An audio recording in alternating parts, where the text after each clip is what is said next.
Hello दोस्तों, SSC expert 247 में आपका बहुत बहुत स्वागत है। आज से अपना RPF का सफलता बैच है वो शुरू कर दिया गया है, जिसमें अपना मैथ का जो फर्स्ट टॉपिक है वो HCF और LCM रहेगा, जो अपने बहुत से एग्जाम में पूछे जाते हैं और अपन बचपन से बहुत सी क्लासों में पढ़ते भी आ रहे हैं।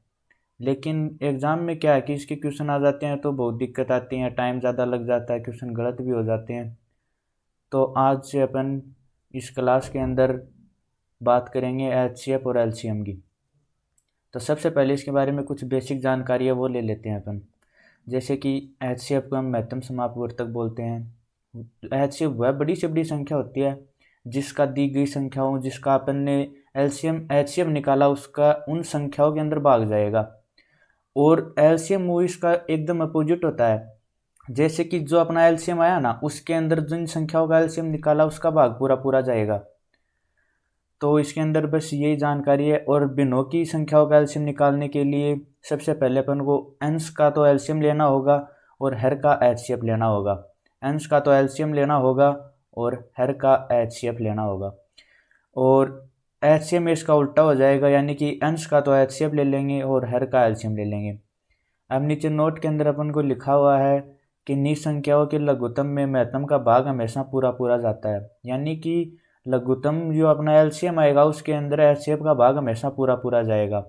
और एक चीज़ और याद रख लेना, जैसे कि अपने पास एक संख्या है ए और एक संख्या है बी, तो इनका गुणनफल एलसीएम और एचसीएफ आएगा ना, इनका जो उसका गुणनफल हमेशा बराबर होगा, ये भी याद रख लेना।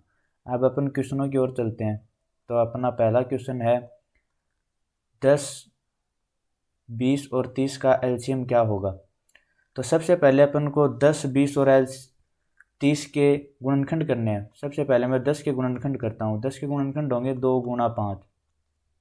अब मैं 20 के गुणनखंड करता हूँ। 20 के गुणनखंड होंगे 2 गुणा 2 गुणा 5।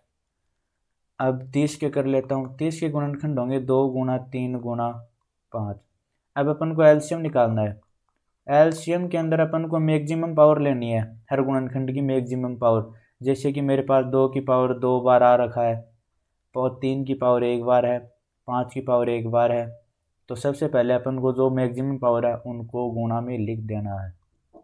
अब मैंने यहाँ लिख दी गुणा में, तो मेरे पास यहाँ आ गई 4 गुणा 3 गुणा 5, यानी कि अपना जो एलसीएम है वो 20 गुणा 3 बराबर 60, जो कि ऑप्शन नंबर अपना सी सही है। अब अगले क्वेश्चन की बात करते हैं। अगला क्वेश्चन में अपन को एचसीएफ पूछा हुआ है। तो एचसीएफ के अंदर अपन को सबसे पहले इनके गुणनखंड करने हैं। गुणनखंड के अलावा एक ट्रिक और बताऊंगा मैं शानदार चीज़, जिसके अंदर आप बड़ी से बड़ी संख्याओं का एचसीएफ निकाल सकते हैं।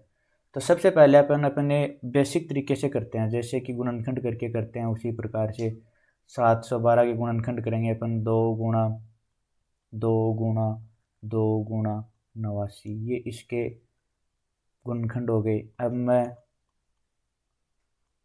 4094 के गुणनखंड करता हूँ, जो होंगे 2 गुणा 23 गुणा 89। अब एचसीएम के अंदर अपन को क्या करना है कि जो कॉमन पावर होती है ना, कॉमन गुणनखंड, जैसे कि इसके अंदर 2 भी कॉमन है, 89 कॉमन है। अब अपने पास ये 2 और 89 कॉमन आ गया, तो इसको अपन गुणा में लिख देंगे, यानी कि 178। ये अपना एचसीएफ आ गया। अब ये जो एचसीएफ है ना, इसका दोनों संख्याओं के अंदर भाग जाएगा। यह वह बड़ी से बड़ी संख्या है जिसका इन दोनों संख्याओं के अंदर भाग पूर्ण पूर्ण पूरा पूरा जाएगा। इससे बड़ी कोई भी संख्या नहीं है। इससे छोटी हो सकती है लेकिन इससे मैक्सिमम कोई भी संख्या नहीं है। अब इसके अलावा मैं बात करता हूँ कि एक बेसिक ट्रिक भी है जिससे अपन कुछ सवाल कर सकते हैं, जिसके बारे में मैं आपको अभी बताऊंगा। सबसे पहले अपन को ये जो बड़ी संख्या है उसके अंदर छोटी संख्या का भाग देना है। बड़ी संख्या अपने पास 4094 है और छोटी संख्या है वो 712 है। तो 712 है अपने पास, इसका 4094 के अंदर भाग दे देंगे। अब इसके अंदर 5 बार भाग जाएगा 712 के अंदर और अपने पास आएगा 3560। इसको मैंने घटाया तो मेरे पास आ गया 534। अब 534 में 712 का भाग देना है, यानी कि जो शेष फल आएगा उसका भाग जो अपने पास भाजक था उसके अंदर देना है। जैसे कि अपने पास आ गया ये 534, इसका भाग दे दिया 712 में। अब जैसे भी ये इसके अंदर अपन एक बार भाग देंगे, जो भी शेषफल आएगा इसको घटा देंगे, फिर अंतिम एक ऐसी संख्या आएगी जिसके अंदर जो अपने पास शेषफल आएगा उसके अंदर पूरा पूरा भाग चला जाएगा, और लास्ट में वह संख्या ही अपना HCF हो जाएगा। अब मैं अगले क्वेश्चन की ओर चलता हूँ। अगला क्वेश्चन है अपना 235 और 611 का HCF ज्ञात करना है। तो 235 के अपन को करने हैं सबसे पहले गुणनखंड। तो 235 के गुणनखंड होंगे 5 गुणा 47। 611 के गुणनखंड होंगे 13 गुणा 47। अब इसके अंदर जो कॉमन है वही अपना HCF हो जाएगा। जैसे कि इसके अंदर 5 एक बार आया हुआ है, नीचे वाले में 5 नहीं, ऊपर वाले में 13 नहीं है, दोनों में 47 कॉमन है, तो अपना HCF हो जाएगा 47। इसको उस ट्रिक से भी कर सकते हैं, जैसे कि 611 के अंदर 235 का भाग दिया, ये 2 बार गया, 417 आ गया। अब अपने पास 141 बच गया, 141 का भाग दिया 235 में। अब ये एक बार जाएगा 141, ऐसे करके जो लास्ट में एक ऐसी संख्या आएगी, ऐसा शेषफल आएगा जिसका भाग पूरे भाजक में चला जाएगा, और वही अपना आंसर हो जाएगा।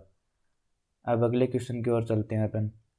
अगला क्वेश्चन अपन का 16, 24, 30 और 42 का एलसीएम निकालना है। अब हमें एलसीएम निकालना है, तो एलसीएम निकालने के लिए 16 के गुणनखंड कर लेते हैं। 2 गुणा 2 गुणा 2 गुणा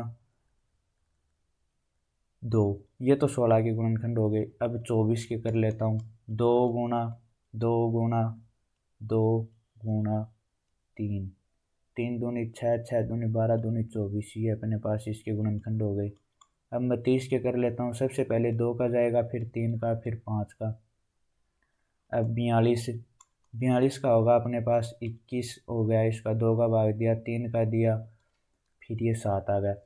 अब अपन को मैक्सिमम पावर लेनी है, तो मैक्सिमम पावर लेनी है तो सबसे पहले अपन को 2 की मैक्सिमम पावर देखनी है कि 2 की मैक्सिमम पावर 4 आई हुई है, जिसे अपन 16 बोलते हैं। अब 2 की पावर 3 है, तो इससे ज़्यादा अपन ने 4 ले ली, तो ये 2 तो सभी कैंसिल हो गई। अब अपने पास एक तो 3 बचा है, 5 बचा है और 7 बचा है। इन तीनों की एक एक पावर ही आई हुई है, तो इनको मैं लिख दूंगा। अब अपने पास एलसीएम आ जाएगा 80 गुणा 21, जिसे मैं लिख दूंगा 1680। जो अपना एलसीएम आ गया 1680, ऑप्शन नंबर सी। अब अगले क्वेश्चन की बात करते हैं। अगला क्वेश्चन में अपन को दिया हुआ है 600, 300 और 100 का HCF ज्ञात करना है। तो इसे अपन गुणनखंड ना करके सीधा ऐसे भी देख सकते हैं कि वह बड़ी से बड़ी संख्या क्या है जिसका इन तीनों संख्याओं के अंदर भाग जा रहा है। जैसे कि 100 से पहले अपन जो बड़ी संख्या है, जो इसके अंदर सबसे छोटी संख्या है, उसका सभी के अंदर भाग दे के देखते हैं। भाग दे लेंगे, उसका जा रहा है तो ठीक है, नहीं फिर उससे तो छोटी ही आएगी। तो अपन अपने बेसिक तरीके से करते हैं। 300, 150, 75, और इसको मैं 3 गुना 5 गुना 5 लिख दूंगा। अब अपन को 300 के गुणनखंड करने हैं। 300 के गुणनखंड ये हो जाएंगे। अब 100 के गुणनखंड कर लेता हूँ।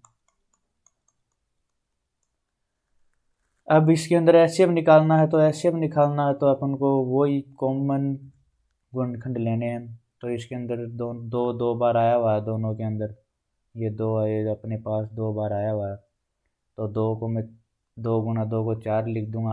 अब 5 है, वो भी 2 बार कॉमन आया हुआ है अपने पास, तो मैं 5 को 25 लिख दूंगा, यानी कि अपना HCF है वो 100 आ गया। ऑप्शन नंबर ए सही है। अब अगले क्वेश्चन में अपन को एलसीएम ज्ञात करना है। तो एलसीएम ज्ञात करने के लिए सबसे पहले अपन को 22 और 33, 11 के गुणनखंड करने हैं। तो 22 के गुणनखंड होंगे 2 गुना 11, 33 के गुणनखंड होंगे 3 गुना 11, और 11 का गुणनखंड होगा 1 गुना 11। अब अपन को इसके अंदर मैक्सिमम पावर लेनी है गुणनखंडों की। तो एलसीएम ज्ञात करने के लिए मैक्सिमम पावर अपन को 2 की पावर 1 है, 3 की पावर 1 है, 11 की पावर भी 1 है। इसको मैंने गुणा किया तो मेरे पास आ गया 66, जो कि ऑप्शन नंबर सी अपना करेक्ट है। अगले क्वेश्चन की ओर चलते हैं। अगले क्वेश्चन में अपन को मैसएप है यानी कि एचसीएफ ज्ञात करना है। तो एचसीएफ ज्ञात करने के लिए सबसे पहले अपन 100 के गुणनखंड करेंगे। 100 के गुणनखंड हो गए अपने पास ये। अब 20 के गुणनखंड कर लेंगे। 20 के गुणनखंड हो गए 2 गुना 2 गुना 5, और 30 के कर लेंगे। 30 के गुणनखंड हो गए ये। अब अपन को इसके अंदर एचसीएफ ज्ञात करना है। तो एचसीएफ ज्ञात करने के लिए कॉमन गुणनखंड लेने हैं। तो कॉमन गुणनखंड अपने पास है 2 और 5 ही है इसके अंदर, और किसी के कोई भी कॉमन नहीं है।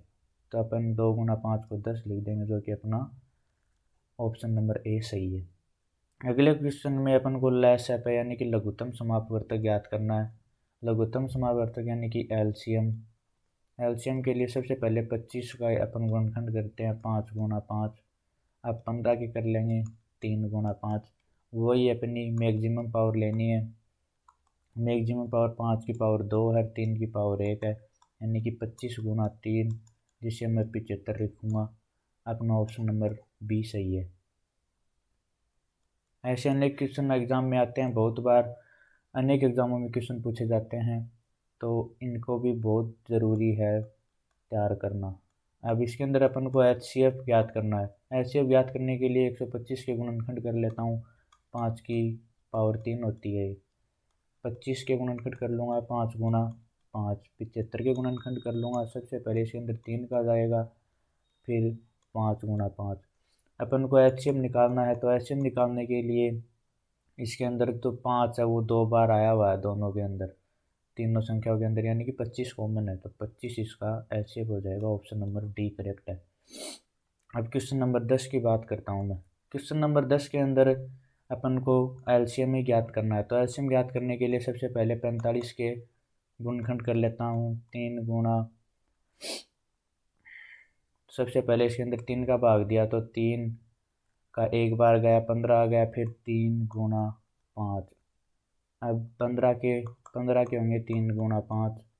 30 के होंगे 2 गुना 3 गुना 5, और 90 के होंगे 2 गुना 2 गुना 3 गुना 5, यानी कि 2 का 45, ये 2 नहीं आएगा इसके अंदर, ये 3 2 बार आएगा। अब इसके अंदर एलसीएम ज्ञात करना है। तो एलसीएम ज्ञात करने के लिए अपन को मैक्सिमम पावर लेनी है। 2 की पावर 1 बार आई हुई है, 3 की पावर 2 बार आई हुई है सबसे ज़्यादा, और 5 की पावर है वो 1 बार आई हुई है। तो अपन इनको गुणा करेंगे तो अपने पास आंसर आएगा 90, यानी कि अपने पास ऑप्शन में गड़बड़ की हुई है। तो अपन 180 की जगह 90 लिख देंगे, जो कि अपना एकदम करेक्ट आंसर होगा एलसीएम का। ठीक है दोस्तों, आज के लिए इतना ही काफ़ी है। मिलते हैं अगली क्लास में। आपकी क्लास रेगुलर चलेंगी आज के बाद। सभी टॉपिकों को एक बेसिक तरीके से पढ़ाया जाएगा, और जो स्टैटिक जीके है, रीजनिंग है, हिंदी है, इंग्लिश है, सभी की क्लास आपकी प्रॉपर रूप से शुरू कर दी जाएंगी।